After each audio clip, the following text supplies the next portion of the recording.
phare au centre des villages, fierté des paroissiens, se sont investis dans leur construction et leur entretien, les églises ont longtemps été le ciment des communautés rurales. Puis sont arrivées la Révolution tranquille, les crises des matières premières, la mondialisation économique. Les villages se sont vidés de leurs habitants, les fidèles sont devenus moins fidèles et les églises ont perdu les âmes qui les avaient fait naître. Fières au cœur des villages, mais laissées à elles-mêmes, les églises ont continué de subir les affres du climat sans recevoir les soins dont elles avaient besoin. C'est ainsi que pendant plusieurs années, seuls les bénévoles, membres des conseils de fabrique, ont tenté de soutenir ces immenses bâtiments qui trônent au centre des villages. Mais avec l'âge, même eux sont à bout de souffle. Outre le chauffage, quels sont les frais liés à l'entretien d'une église? Faut-il se battre pour la survie d'un clocher? Le combat est-il perdu?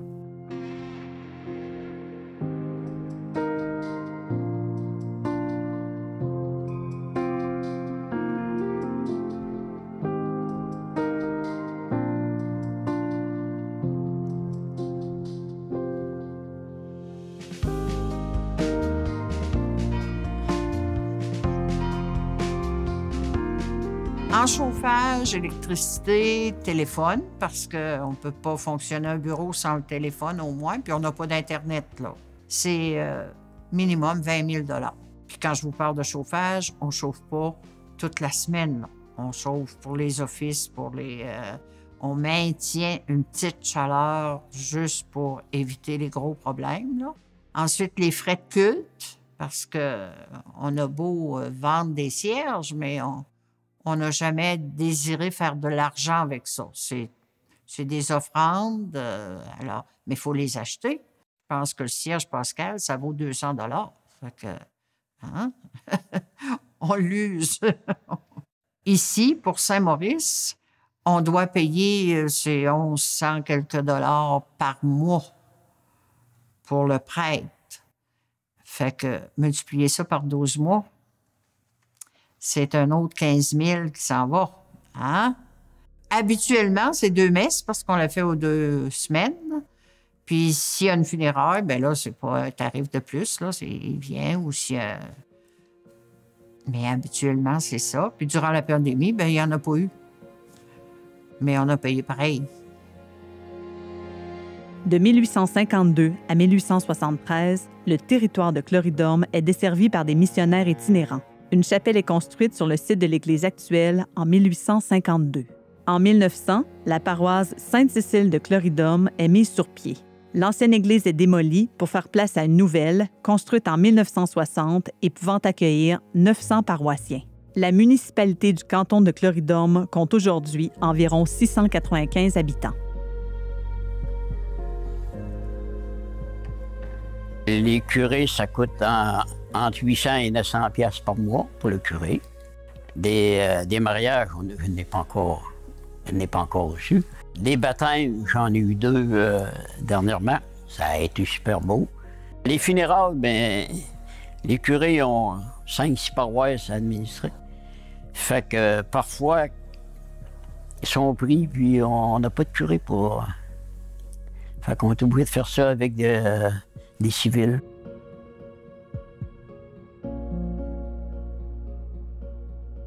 La dîme, légalement, dans la loi civile, c'est une obligation de payer notre dîme quand on est catholique.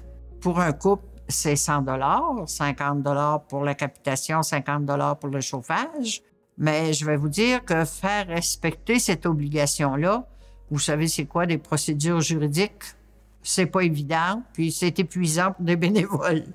Alors, on y va toujours avec la bonne volonté des gens, mais est-ce qu'il faut y aller à chaque année avec des menaces de fermeture? Les difficultés ont commencé avant le COVID. Parce que chauffer un pareil bâtiment, c'est beaucoup de sous. Puis, à l'heure actuelle, l'hiver, on ne chauffe pas notre église, mais elle se détériore. Et on n'a pas de solution. À un moment donné, il va falloir trouver une solution pour qu'une partie de l'Église soit avec une autre vocation. C'est sûr, garder un certain espace pour le culte, pour ceux qui voudront venir à la messe, puis les services. La communauté veut garder son Église, mais c'est des personnes qui commencent à prendre de l'âge et la population diminue. Les nouveaux arrivants, on n'en compte pas beaucoup dans l'Église.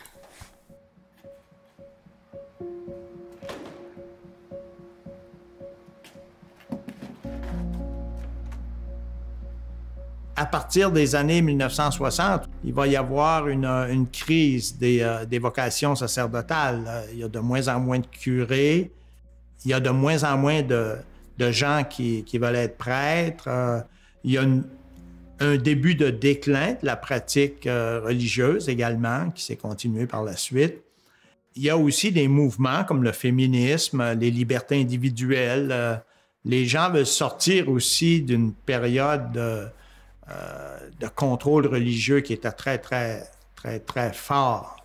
Et aussi, de plus en plus, il y a un exode vers les milieux urbains.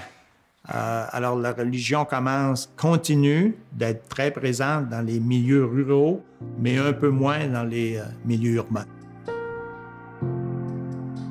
La construction de l'église et du presbytère de Saint-Maurice de l'Échourie se déroule entre 1916 et 1917, assurée par le charpentier Georges Plourde, aussi propriétaire de Moulin Assis à Rivière-au-Renard.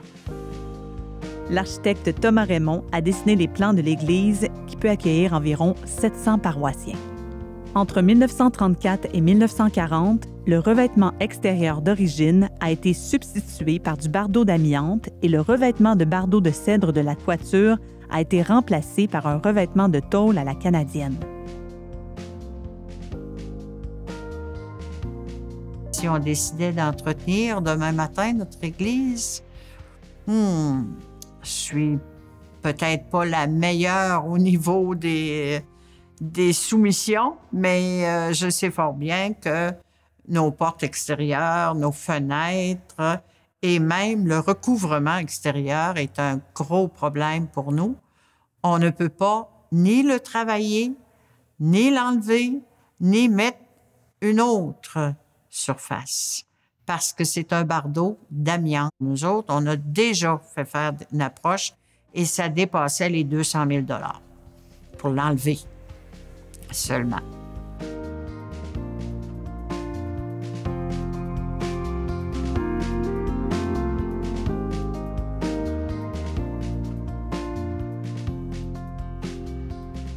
Moi, je trouve qu'ils se battent trop pour trouver de l'argent pour garder leur bâtiment. Tu sais, il y a peut-être qu'on met trop d'argent sur les toitures, alors sur les réaménagements structurels, alors que peut-être que si on le faisait avec un organisme ou avec d'autres gens du milieu, on arriverait à conserver notre bâtiment quand même, puis on se ruinerait moins dans la tâche, là, à chercher des solutions qui sont sans avenir, je dirais. Je dirais, prenez donc les devants avant que d'autres le prennent à votre place, le fassent à votre place. Essayez d'arriver avec des projets, dialoguer avec votre municipalité, dialoguer avec le ministère de la Culture, dialoguer avec des organismes qui pourront justement vous aider à cheminer dans ce sens-là. On va être amenés, nous-mêmes, avec eux d'ailleurs, à faire des choix pour l'avenir. Si les gens ne le font pas, à un moment donné, nous, on sera obligés de pousser un peu pour que ça avance.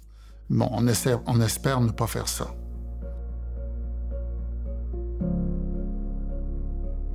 Je dois vous dire qu'il faut être honnête avec nos gens.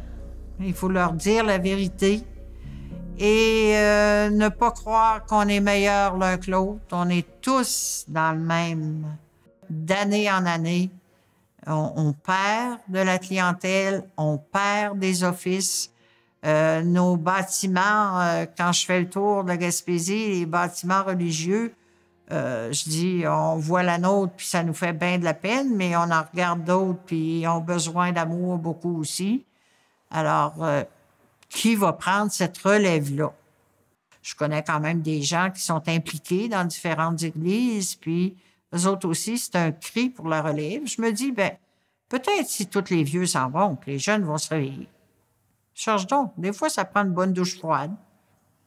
Peut-être. J'ai confiance. J'ai toujours confiance. Je me dis, ça se peut pas. Ça va tomber. Mais à un moment donné, il faut être logique aussi, là.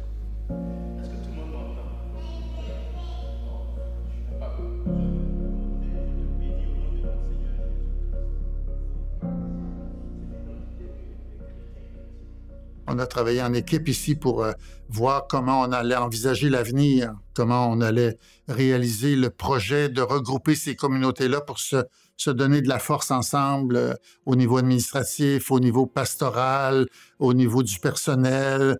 C'est sûr qu'il y a probablement, on l'a vu en faisant les rencontres, qu'il y a des communautés qui ont dit, par exemple, notre argent, on ne veut pas qu'elle serve à réparer l'église voisine ou le presbytère voisin, mais tranquillement, on chemine avec eux, puis on leur fait comprendre que ce n'est pas nécessairement ça qui va arriver, hein, mais que la nouvelle fabrique, elle va examiner l'ensemble des choses.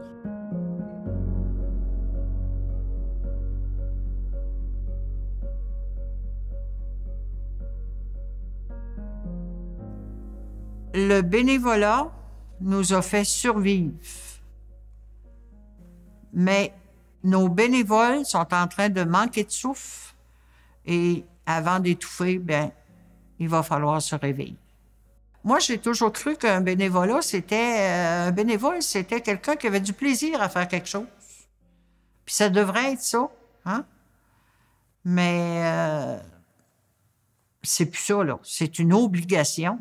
Et puis, si tu as le malheur de dire je ferme le bureau ta journée, bien comment ça, que le bureau va être fermé? Eh voyons, viens donc, toi. Si on ne ferme pas la fabrique, on peut fermer l'église, mettons, pour l'hiver. Mais là, il reste qu'il faut payer des assurances. Il faut aussi prévoir un peu moins, mais un peu de chauffage, parce qu'on ne peut pas laisser une bâtisse complètement fermée de chauffage. Et il faut quand même garder l'électricité. C'est cette décision-là que la communauté sur laquelle elle devra se pencher et pencher son portefeuille aussi.